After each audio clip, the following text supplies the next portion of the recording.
Nagbago ng walang dahilan, ng walang malinaw na dahilan.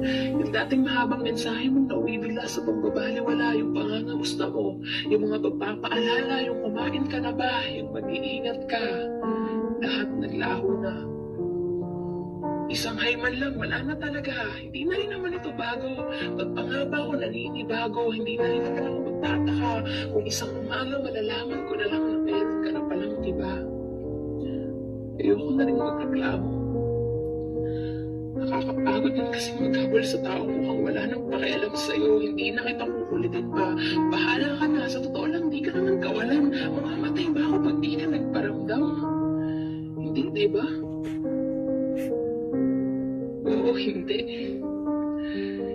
Hindi ko rin pala kayang panindigan lahat ng yan. Bigla ka kasing tumawag, nagpaliwanag at humingi ng tawad. Wala eh.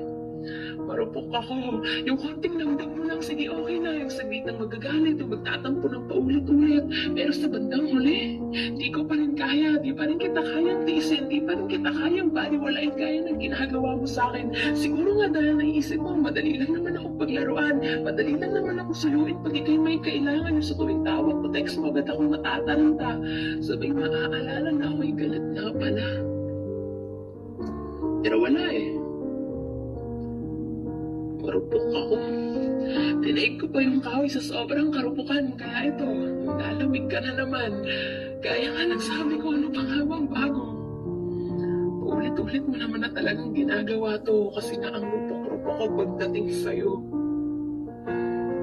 Hanggang isang araw, sinundan kita. Hanggang nakita kong may kasama kang iba. O, di ba? Kaya nga hindi na ako nagtataka. Kasi kitang-kita ng dalawa kong mga mata, rinig na rinig ng dalawa kong mga tenga kung gaano kayo kasaya. Kung gaano kayo kasaya. At nung sinubukan kitang tawagan, agad mo lang akong pinatayan. Ang tanga ko, di ba? Oo, ganyan ako katanga. Ganito ako karupok kasi sa kabila ng lahat mas pinili ko pa rin manatili. Sa kabila ng lahat mas pinili ko pabayaan at magbulag-bulagan. Wala eh. Ang rupok-rupok ko sa'yo. Hindi lang marupok, kundi napakarupok.